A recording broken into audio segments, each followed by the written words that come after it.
Power isn't given, it's taken. Secrets aren't meant to be shared, they're meant to be used. She moves unseen, smiles with intent, touches lives, bends them to her will. Allies, enemies, none know she's already won. One choice, one moment, and the dynasty belongs to her. Listen closely as this story unfolds, and when it's done, rate it 1 to 10. How far would you go if power and secrets were in your hands? This is her game, and she always plays to win. And now, it begins. The house was silent, but not her chest. Bride sat alone in the study, the laptop screen glowing faint blue, turning her face into something ghostly. She pressed play again, though she already knew every word. And so I had him silenced, for the family, for the name. Long pause. That's how power survives. Her skin crawled. It wasn't just a slip of the tongue.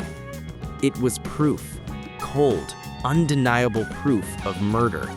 Proof of a dynasty built on silence and blood. For weeks, she had guarded the recording as though it were her own heartbeat.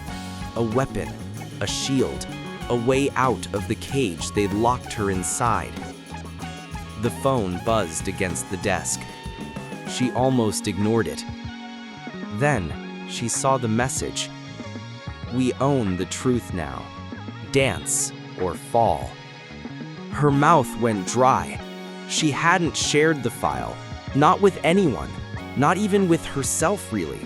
She'd hidden it on an encrypted drive, locked in layers of codes. Yet somehow, someone else had it. Someone bold enough to taunt her. She dropped into the chair, staring at the words until they blurred. Then, before she could react, the screen flickered again. Another message was loading. She froze, waiting for the second blow. The second message glowed on the screen. You thought the tape was your weapon. It's ours now. Bride's fingers trembled. Every instinct screamed. Someone else had stepped into the shadows, and they weren't bluffing. Her pulse thumped in her ears like a war drum. The quiet study of last night had become a battlefield. By dawn, the world confirmed her fear. Headlines whispered in half-truths. Unconfirmed scandal. Mystery leaks rock political dynasty. They didn't name names, but she read between the lines. Someone else was moving the pieces on a board only she thought she controlled. Breakfast with the family was a masquerade. The groom's father presided at the head of the table, calculating, calm. Leaks are noise, he said. Noise dies, we endure. Her fork trembled. He didn't need to accuse. Suspicion alone carried the blade. Later, in the long, dim hallway, a hand brushed hers. She spun, eyes locking on quiet defiance. You're not their prisoner. You're my source. Alone, she examined it. A number, a name, a choice. Risk it or wait for them to strike first. Then her body betrayed her. Nausea, sudden and sharp. Clutching the sink, breath ragged, she stared into the mirror. Pregnant. A thrill of fear. A rush of disbelief. The child. Whose was it?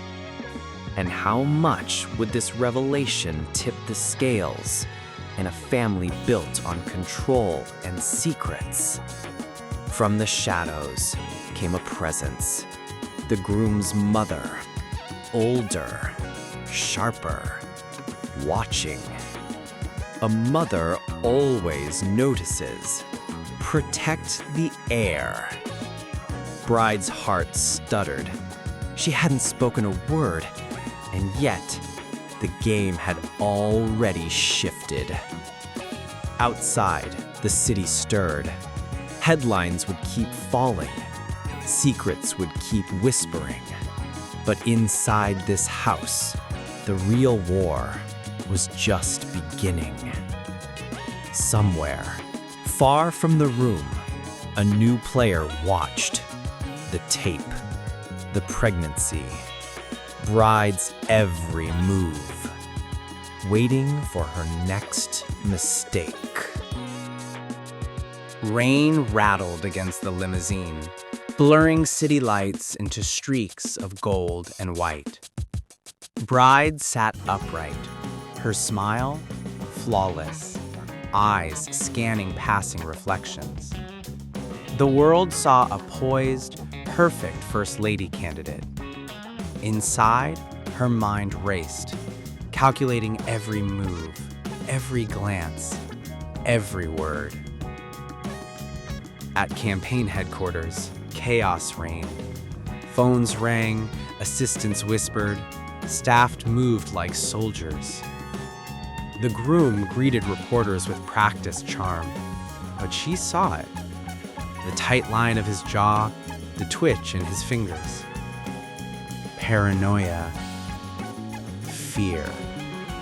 And somewhere in that web, she carried a secret heavier than any campaign promise.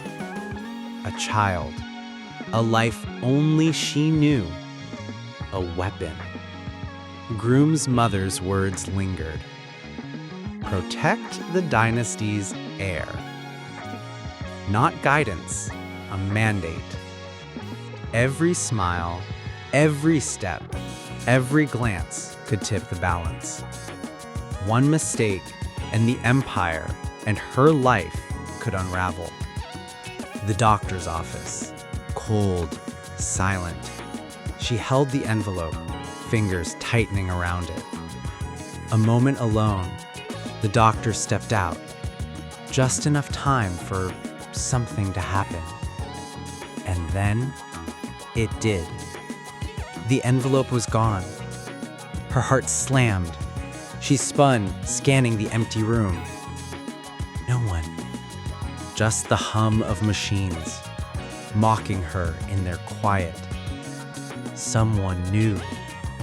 Someone had the power to twist her life, her child's future, her fragile control. Fear flared, sharp, hot. But behind it, resolve. She would not be manipulated. Every handshake, every smile, every nod would be her weapon. Rain streaked the windows. Neon fractured in the glass, broken patterns reflecting her face. No longer a pawn, no longer prey.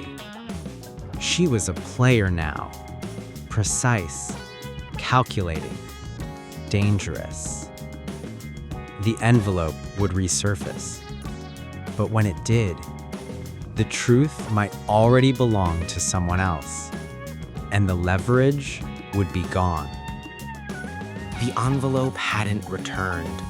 Her secret, the life growing inside her, hovered like smoke she couldn't escape. Every headline, every whisper tightened the noose around the family, and Groom was unraveling. She watched him in the campaign office, every flinch, every twitch, fear bleeding through. Shadows on the walls seemed alive to him, conspirators in every corner. She walked among them, smiling, nodding, speaking words she didn't mean. Loyalty was her mask, strategy, her weapon. Do you think they won't find us? His voice low, sharp, rage and paranoia rippling through him. Later, in their bedroom, it boiled over. Hands shaking, eyes wild. He pointed the gun at her. If I lose the election, I'll take you with me.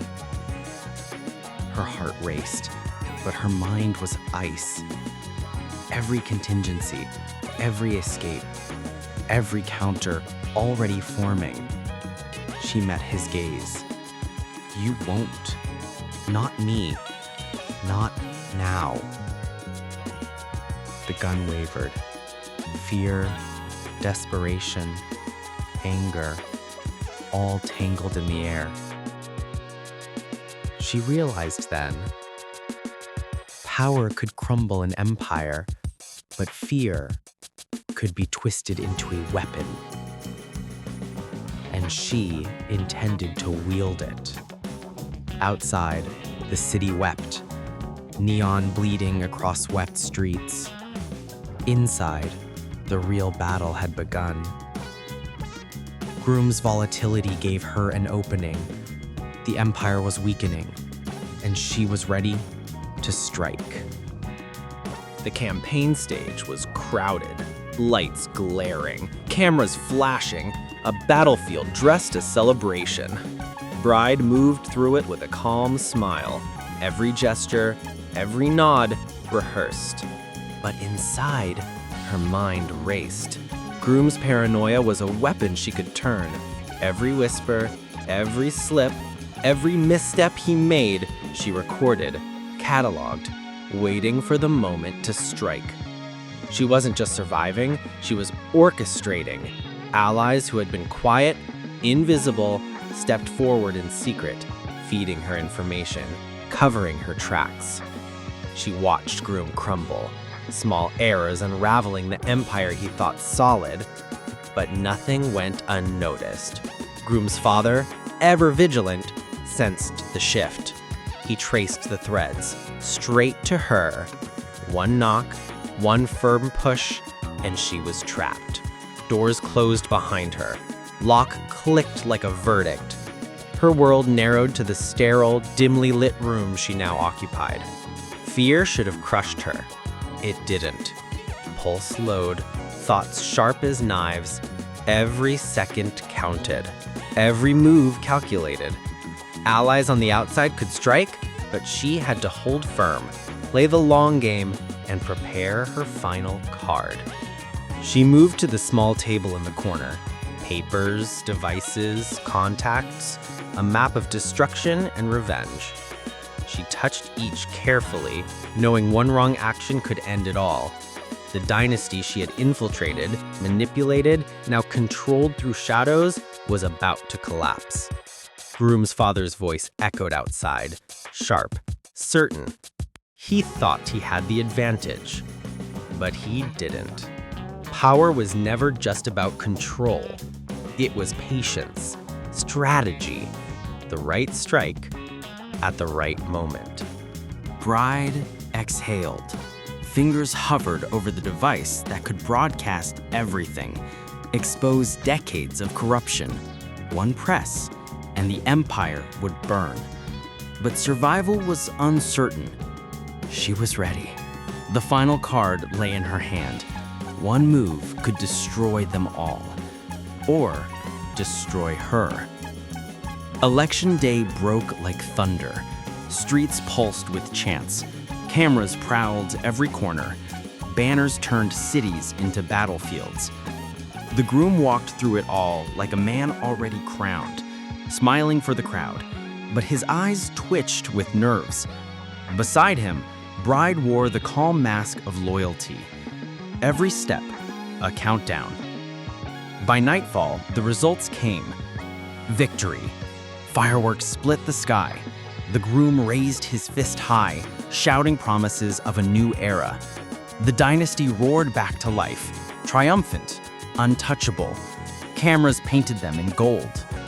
But Bride had prepared for this stage. In the shadows of the control booth, her allies moved. One signal, one press. The groom's speech vanished mid-sentence. Across the nation, screens trembled, and a voice replaced his. The groom's father, confessing to murder. The crowd froze, gasps like gunfire. Journalists pushed forward, cameras flashing, recording every second. On stage, the groom's father turned white. The groom's practiced smile cracked into fury. Within moments, the empire fractured.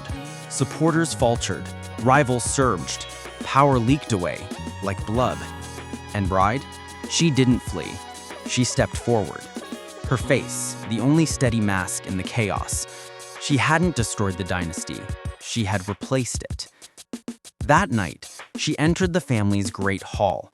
Once their prisoner, now their ruler. She sat at the head of the table. Outside, the city roared. No longer for him, they chanted her name. You thought you destroyed them. You only became their new power.